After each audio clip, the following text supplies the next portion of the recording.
여러분 안녕하십니까. 이번 시간에는 제목처럼 가구 탱크는 왜 폭발을 하는가에 대해서 이야기하고자 합니다. 네, 여러분들이 연수원이나 동료들이나 선배, 일항사 선장님들부터 아무도 제 짐작에 정확하게 왜 폭발하는지에 대해서 들어본 적도 가르침을 받아본 적이 없으리라 생각합니다. 저 또한 회계연수원이나 여기에 종사자하는 메이저 검사관이나 선박회사 전문가나 어떤 분야에 전무하는 간에 총체적인 설명을 한 번도 들은 적이 없습니다.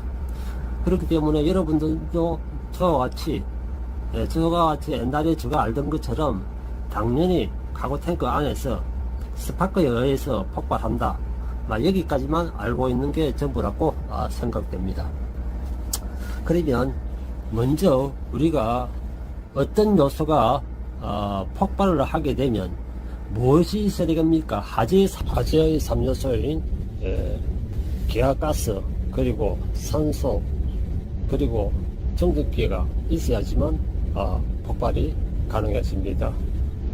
그러니까 로딩을 하다가 크리닝을 하다가 세 가지 중에 한 가지만 없애버리면 폭발이 안 된다는 말씀입니다. 여러분들이 여기까지는 다 알고 있을 겁니다. 그러면 여러분들이 모르겠는 게, 이까지 알고 있는데도 왜 자꾸 터지고 저도 케미칼 경력을 수십 년 가지고 있는데 지금까지 계속해서 터졌고 앞으로도 계속해서 터질 겁니다. 제가 어디에 이 같은 종사자와 검사관들과 이야기하다가도 그런 이야기를 많이 합니다. 전에도 계속 터졌고 앞으로도 계속 터질 겁니다. 이거는 바뀌지 않습니다.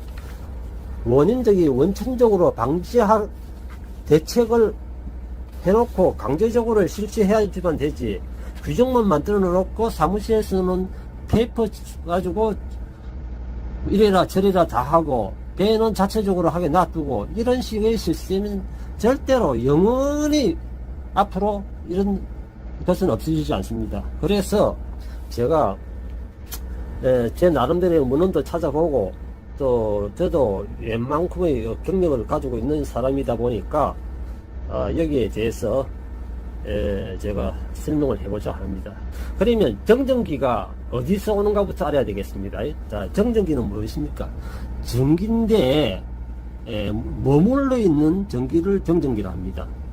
머물러 있는 게 이게 있는 게 정전기니까, 자, 머물지 않는 것은 무엇입니까? 자, 거꾸로 이야기하면 동전기죠. 동전기는 움직이는 전기, 다시 다른 말로 똑같이 설명하면 전류란 말입니다. 동전기가 뭔가 하면 전기는 저게 움직이는 전기를 전류를 하지 않습니까? 그러니까 전류 맞습니다. 그렇게 생각하시면, 그러니까 전하가 흐르지 않고 머무르고 있는 상태를 정전기, 이 전하가 흘러버리면 정전기가 아닙니다. 정전기만 없애면 폭발이 되지 않습니다. 그런데 우리가 알다시피 화물을 하거나 어떤 작업을 하게 되면 액화가스가 기화되기 때문에 그거는 없애지 못합니다. 자, 또 그리고 질소를 완전히 폭발 하한선까지 낮추지 않고서는 산소도 없애지 못합니다. 그러면 없앨 수 있는 게 정전기입니다. 그런데 정전기가 어떤 것인가 이걸 설명하게 되면 몇 시간을 설명해도 모자랍니다. 그리해서 제가 간략하게 줄여서 설명하겠습니다. 정전기는 이 세상의 모든 존재에 여러분의 위장 속에도 존재합니다. 정전기가 존재하지 않는 것은 없습니다. 왜 그러냐 하면은, 정전기가 뭔가 하면은, 자, 우리가 저게 정전기가 어떻게 해서 발생하냐 그러면, 우리 물질의 최소 단위가 뭡니까? 부수면 제대로 우리가 부술 수 있는 한 개가 분자입니다. 자, 분자. 여기서 이제 맛을 더 느끼지 못할 정도로 부사지면 원자가 되는데, 우리가 원자라는 실체를 눈으로 볼 수는 없죠. 자, 원자를 중심으로 해가지고 전자가 회전을 하고, 전자가 붙어 있습니다. 자, 여기서 여기까지 설명을 하고, 다시 처음으로 돌아가겠습니다. 제가 왜 원자와 전자를 이야기하는가 하면, 원인이, 소수가 거기서부터 시작되겠습니다. 우리가 옷을 벗을 때 정전기가 이동하기 때문에 지직하게 생깁니다.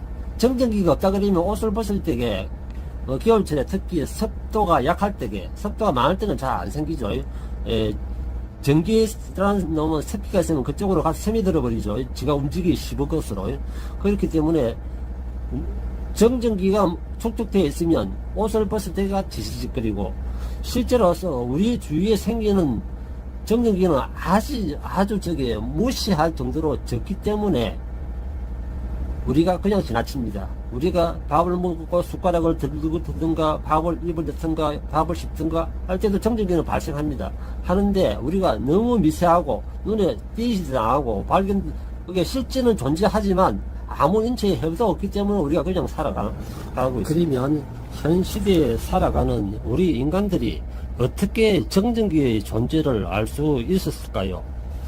그것은 탈레스라는 사람이 기원전 7세기에 활동했던 고대 그리스 최초의 수학자이자 철학자인데, 이 탈레스라는 사람이 우리가 거기 호박이라는 보석 있죠. 이 보석의 일종인 호박을 틀가죽으로 문지르다가 호박이 작은 먼지를 끌어당기는 것을 발견하고, 인류는 그것을 그게 정전기의 기원으로 지금까지는 정리하고 있습니다. 그 시점이 지금이야 정전기라는 명칭을 붙였지만, 그때는 그게 뭔지는 모르겠지만, 이런 현상이 있구나. 호박이라는 물질을 털가죽에 문지르니까 호박에, 그 단단한 호박 보석에 먼지가 붙더라 이런데, 그때 그러한 현상을 발견했는데, 그 당시에는 왜 정전기가 생기는 이유는 알 수 없었고, 그 이후 2000년이나 지난 후에나 이것을 전기라고 부르게 되었습니다. 16세기 때 자기와 전기에 대해 체계적으로 연구하였던 윌리엄 길버트라는 사람이 정전기라는 단어를 처음 사용했습니다. 이때 이제 16세기 때 정전기라는 단어를 처음 사용했죠. 그때는 말 자체가 없었죠. 자, 그러면 1600년대 자성과 정전기를 연구 논문으로 마그네트 논문을 작성했습니다. 다시 말씀드리면 1600년대 자성과 정전기에 대해서 연구해서 그 마그네트란 명칭으로 해가지고 논문을 작성했습니다. 그 논문은 한 개의 자석을 두고 둘러 쪼개면 두 개의 자석이 된다는 그런 이치였습니다. 더 크게 이야기하면 지구는 하나의 큰 자석이다. 이것처럼 현대에도 사용되는 주요 개념들을 그때 했습니다. 그리고 정전기를 표현하는 용어를 처음 사용했을 때가, 그때 호박을 고대 그리스어로 뭐라고 불렀는가 하면은 일렉트론이라고 불렀습니다. 우리가 지금 전기를 일렉트론이라고 부르는데, 그때 고대 그리스어가 호박을 일렉트론이라고 불렀습니다. 자, 털에 문지르는 호박이 가벼운 종이나 털 등을 끌어당기는 호박력이라는 의미에서, 그렇죠. 우리가 책받침 가지고 머리를 문지러도 끌어당기고, 빗 가지고 머리카락을 문지러도 끌어당기죠. 이것을 일렉트로니시티라고 부르게 되었고, 지금 사용하는 전기라는 뜻을 이때 처음 갖게 되었습니다. 그렇다면 정전기는 어떻게 생기는가, 이제 이게 궁금하죠. 정전기가 이제 생기는 원인을 알아야지 방지를 할 수 있죠. 자, 서로 다른 두 물체를 마찰할 때에 두 물체의 표면에 정전기가 생긴다고 합니다. 무슨 말인가 하면은 우리가 서로 다른 두 물체를 했습니다. 그러니까 스펀지와 스펀지가 같이 문지르면 정전기가 발생 안 합니다. 새와 새끼를 문지르도 정전기가 발생 안 합니다. 그거는 스파크지, 그냥 그게 정전기가 아닙니다. 자, 이런 식으로 정전기가 발생하는데, 아까 최초에 말씀드렸던, 제가 원자에 대해서 이야기했죠. 여기서 물질의 작은 단위인 원자는 뭐로 이루어졌습니까? 양성자와 전자로 구성되어 있습니다. 물질을 이루는 원자들은 플러스 전기를 띤 양성자와 마이너스 전기를 띤 전자의 개수가 같기 때문에 정기적으로 이걸 분류를 하게 되면 중성입니다. 플러스 체도 아니고 마이너스 체도 아닌 중성이 되는 거죠. 양성자의 숫자와 플러스 전기를 띤 양성자의 숫자와 마이너스 띤 전자의 수가 같기 때문에 중성으로 취급되는 거죠. 그러나 이 순간에 우리가 원자에 대해서 조금 관심을 가져보실 분은 아시겠습니다만은, 원자를 중심으로, 그러니까 양성자와 중성자 사이가, 원자를 나눠보면 또 양성자와 중성자가 되죠. 여기서 이게 테두리에 원자 안쪽에 있는 전하는 결합 상태가 우리 지구처럼, 지구의 중력이 땡기듯이 지구를 생각하면 됩니다. 가까운 쪽에서는 원자와 분리되지 않습니다. 그런데 뒤에 떨어져 있는 원자하고 거리가 먼 전자는 같이 붙어 있어도 결합 상태가 완전하지 않고 조금 불완전한 상태입니다. 이 불완전 상태에서는 어떠한 힘의 작용을 받아버리면 떨어져 나가버립니다. 그러면 아까 말씀했다시피 양성자와 전자의 수가 20개씩 똑같은데, 자, 그렇기 때문에 이거는 전기 성질이 없는 중성으로 이루어져 있는데, 자, 전자가 하나 날아갔다 그러면, 자, 어떻게 됩니까? 그러면 전자는 다른 쪽으로 어떤 힘이나 어떤 작용에 의해서 외력이 있어야 됩니다. 어떤 아무 동기가 없이 저절로 날아가지는 않습니다. 그러니까 망치로 때린다든가 이동을 시킨다든가 어떠한 힘을 작용을 받아야지만 떨어지죠. 바깥의 능력이 떨어지면, 자, 떨어지는 순간에 안에 남아있던 원자는 갑자기 플러스 전기를 띠게 됩니다. 그거 한 개는. 그러면 두 개 붙어 있을 때는 중성이었는데 하나가 떨어져 나갔으니까, 그러니까 양성자 하나는 플러스 전하를 띠버리고 하나는 떨어져 나갔으니까 그 전자는 없어지는 게 아니고 떨어지는 순간 마이너스 전하를 띠버립니다. 이렇게 해가지고 발생한 전기를 마찰 전기라고 우리가 부릅니다. 마찰 전기를 부르는데, 여기 이제 마찰 전기를 잘 만들려면 아무 물질이나 비벼서는 만들어서는 안 되고, 서로 전기적 성질이 완전히 다른 두 물질을 마찰해야 발생이 됩니다. 이게 물하고 이게 알코올하고 이게 마찰해봤자 이게 마찰 전기가 발생하지 않습니다. 완전히 성질이 다른 것. 이 물질을 순서대로 배열한 것을 우리가 학교에서 배운 적이 있을 겁니다. 대전열이라고 부릅니다. 대전열. 예를 들어 가지고 우리가 성면, 머리털, 머리카락 털, 나일론, 유지, 가죽 등은 플러스 전기를 강하게 띠고 있습니다. 항상. 그리고 또 폴리에스테르나 셀룰로이드, 고무 같은 것은 마이너스 전기가 강하게 띠고 있습니다. 그래서 플라스틱 빗으로 머리카락을 빗으면 정전기가 잘 생기는 겁니다. 그렇다고 정전기는 이렇게 마찰에 의해서만 생기는 것이 아닙니다. 가구나 제품의 포장 비닐을 벗길 적에 여러분 정전기를 느껴보신 경험이 있을지 모르겠습니다. 간혹 보면 전자제품 포장을 벗기다 보면 전기가 발생될 때도 있습니다. 이렇게 접촉하고 분리할 적에 이 박리 때문에 정전기가 발생하고, 여기서부터 이제 키포인트가 들어갈 수 있습니다. 액체가, 우리 이제 해당되는 거죠. 액체가 파이프를 통해서 지나갈 때도 그 발생하는 물의 유동 때문에 정전기가 만들어집니다. 이 파이프 안에 우리가 톨루엔이나 다른 액체가 아니고 물이 흘러도 정전기가 발생된단 말이죠. 왜? 아까 말씀드렸죠. 성질이 다른 두 물체가 마찰을 하게 되면 마찰 전기가 발생된다고. 예. 그래, 마찰 전기가 곧 정전기입니다. 그래서 그 외에도 또 있습니다. 무엇을 분출시키든가 파괴시키든가 충돌시키든가 하게 되면 어떻게 됩니까? 원자 활동이 되죠. 무엇을 부순다 그러면 우리가 나무를 사실상 장작으로 따겠지만 나무의 최소 단위는 원자죠. 나무의 원자가 충격을 받았으니까 원자가 가지고 있는 전자가 튀어나가죠. 우리는 눈에 보이지 않고 느끼지 않지만 정전기는 발생된다는 그 말씀입니다. 그러니까 정전기는 어디에 있습니다.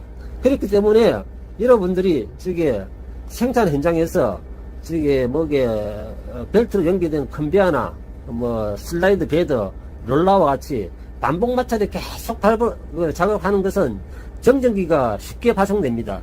정전기가 쉽게 발생된다는 말은, 그 말은 잘못하면 이게 화재로 발생될 수도 있고, 어떤 상황에 계속되는 많은 정전기로 인해 주위의 다른 전자계기가 장애를 받을 수도 있다는 말입니다. 정전기가 우리 생활에 이렇게 깊이 스며들어 있는데도 우리는 모든 사람들이 잘 모르고 있습니다. 자, 그런데 정전기를 또 잘 이용하게 되면, 정전기를 이용하는 장비가 또 많이 있습니다. 못 이용하면 악이 되지만, 잘 이용하면 덕이 됩니다. 우리 복사기 같은 거, 페인트 도장하는 것처럼 저절로 작품게 하는 거, 이런 거 말이지, 생활에 덕이 되게 하게 제어를 시켜가지고, 활용하는 것도 있고, 제어를 못하게 되면 결국 정전기는 유로탱크를 폭발시키고 전자제품 고장을 일으키는 등 큰 사고를 많이 발생시킵니다. 자, 그래서 여러분들이 배를 접안을 시키지 않습니까? 접안을 시키면, 우리가 배에서 육상에서 최고 먼저 뭘 줍니까? 어서선을 넘가줍니다. 어서선을 선박에 접지해라 그럽니다. 그러면 그 어서선이 어디로 가는가 하면은 육상의 접지선에 가죠. 육상 접지선에 가면 어디로 가느냐? 저기에 카고 탱크, 육상 화물을 보관하고 있는 화물 탱크와 접촉되어 있습니다. 그렇게 된다면 무슨 말입니까? 본선이 일단 해상에서 들어오게 되면 안에 정전기를, 본선 자체의 정전기를 가지고 있습니다. 가지고 있고, 또 사람은 또 사람 나름대로의 본인의 정전기를 가지고 있습니다. 먼저 이제 이야기 해볼 것 같으면,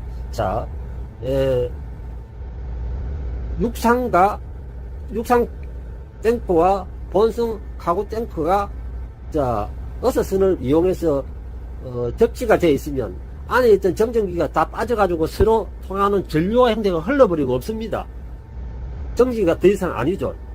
아니기 때문에 이제 이런 식으로 해가지고 일단 정전기를 방치하고, 우리 선원들도 갑판에 내려갈 적에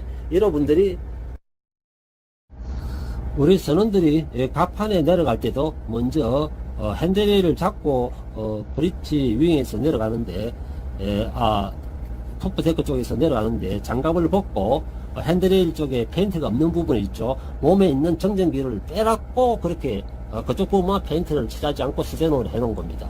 해놓고, 또 우리 카고 탱크 앞에 발판, 여러 발판에 그냥 페인트만 안 칠하고 스텐으로 해가지고 샘플을 뜰 때도 그쪽에 수거할 수 있게 다 그렇게 해놨죠. 그걸 왜 그런가 하면 다 정전기를 없애게 됩니다. 그러면, 여기까지 설명해서 여러분들이 또 의문점이 생길 겁니다.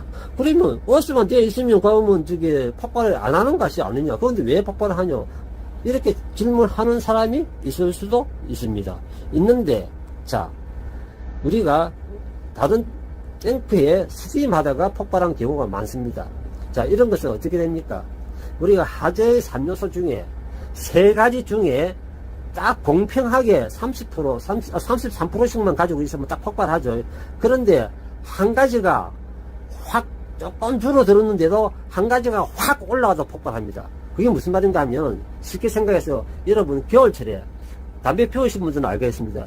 겨울철에 불을 떼보든가 담배를 피우든가 하면 겨울철에 영상 30도 정도 되면 우리 불도 잘 붙고 담배불도 잘 붙는데, 똑같은 시베리아 가가지고 똑같은 자재를 가가지고 담배불을 붙여보든가,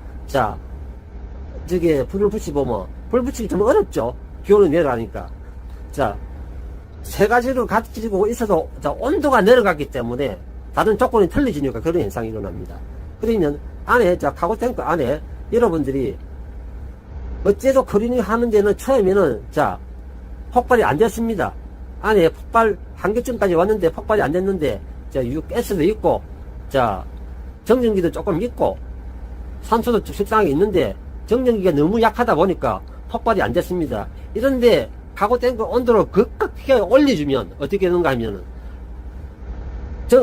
급격하게 올려주면 가스 자체에서도 자연 폭발이 생길 수 있을 뿐더러 아주 미세한 정전기에서도 폭발을 하기 때문에 그럽니다. 정전기란 그런 존재입니다. 그리고 그러니까 제 말을 정확하게 이해하셔야지만 충분히 대처를 할 수 있습니다. 그렇구나 듣고 나서 끝이면 앞으로 여러분이 지금까지 들은 거 아무 소용이 없습니다. 계속해서 진행해보면 우리가 로딩하면 처음에 우리 벨마우스 터치하고 천천히 로딩을 하지 않습니까? 왜 어서도 다 돼 있는데 천천히 로딩하냐? 여러분들이 우리가 파이프에 액체를 흘리면 파이프가 어디에 액체를 흘리면 그대로 쭉 가는 게 아니고 물방울에 튀어가지고 어디 부딪혀가지고 옆으로 튈 수도 있고 공중에 한 방울 두 방울이 뜰 수도 있습니다. 그러면 제가 뭘 했습니까? 이동에 의해서 어떠한 충격에 의해서 원자에서 양성자에서 전자가 분리되는 순간 그거는 정전기가 됩니다. 전기가 되다가 다시 물에 떨어지는 순간 그게 가스가 많다 그러면 폭발을 하기 때문에 육상에서도 벨마우스 터치할 때는 1m당 시간당 초당 1m 이상 속도로 보내지 마라 그러지 않습니까? 그거 다 이유가 있는 겁니다. 그리고 또 그것도 모자래 가지고 또 어떤 터미널에서는 벨마우스 높이까지 지어 가지고 벨마우스 높이 안전장치가 6가지 다 되어 있는 상태에서도 벨마우스 홀이 아니고 드롭 라인 홀이 완전히 찰 때까지 아주 슬로우로 6시간, 7시간 로딩을 합니다. 그러고 나서 풀 로딩이 시작하는 데 있고, 또 어떤 곳은 또 질소를 풀로 폭발하지 않을 정도로 질소를 주입해가지고 산소를 확 떨어뜨려가지고 8% 이하로 떨어뜨려가지고 질소를 주입해가지고 그래가지고 로딩을 시작한 방법도 이런 식으로 다 폭발을 방지하기 위해서 폭발이면 정전기 때문에 그런 겁니다. 정전기 때문에. 그러면 드롭부터 말씀드리겠습니다. 드롭에서 화물을 던지면 내려가죠. 파이프라인을 타다가지고 딱 내려가니까 딱 화물이 떨어지는 순간에 공중에 뜨지 않습니까? 공중에 떴다 말은 다른 액체와 분리되는 순간에 이동하면서 안에 원자와 양성자와 전자와 계속 움직이기 있기 때문에 전자도 일부분 떨어져 나갔습니다. 떨어져 나가는 순간 중성에서 마이너스 성질을 띄워버리고 밑에 있는 액체는 플러스 전기를 띄고 있으니까 떨어진 순간 스파크가 일어나죠. 그렇기 때문에 그게 너무 미세하기 때문에 폭발을 안 한다는 겁니다. 그게 만약에 처음부터 아주 세게 막 몇백 도씩 세게 잡아요 카고 탱크에 팍 하고 들어가면 얼마 많은 정전기가 발생되겠습니까? 그 순간 하고 빵 터지는 겁니다. 원래 여기까지만 종료하기로 하고 편집까지 다 끝내고 종료를 하려고 하다가 그래도 너무 할 말이 많고 미련이 많이 남아가지고 편집 끝나는 상태에서 몇 가지 더 추가하고자 합니다. 지금 여러분이 보시고 있는 그림은 지금 안에 원자가 하나 있고 26개의 전자로 이루어진 원자입니다. 원자 주위에 원자를 중심으로 해가지고 맨 마지막에 있는 두 개 같은 경우에는 물론 저게 전자 개수는 물질의 종류에 따라 틀립니다. 원자의 종류에 따라 가지고 전자의 종류도 틀려집니다. 예를 들어서 지금 보시는 것은 우리가 쓰는 꾸리 동이 있지 않습니까? 꾸리의 원자 형태입니다. 26개의 전자를 가지고 있습니다. 뭐 스텐이나 뭐 다른 물질마다 다 전자의 개수는 틀립니다. 그런데 변하지 않는 것은 평상시에는 원자 안에 있는 양성자와 밖에 있는 전자가 합쳐지면 극성이 없는 그냥 아무것도 아닌 하나의 중성으로 중성체를 이루고 있기 때문에 전기적인 아무런 자극이 없습니다. 전자가 튀어나가기 때문에 그럽니다. 앞에서 말씀한 것 같이 전자는 뭐 탁자를 탁 친다든가 옆에서 건드리든가 아무도 바구니에 담아 흔든다든가 어떠한 자극만 받아도 전자는 튀어나옵니다. 그게 바로 정전기고, 정전기는 꼭 폭발로 이어집니다. 알면 알수록 무서운 게 이런 이론입니다.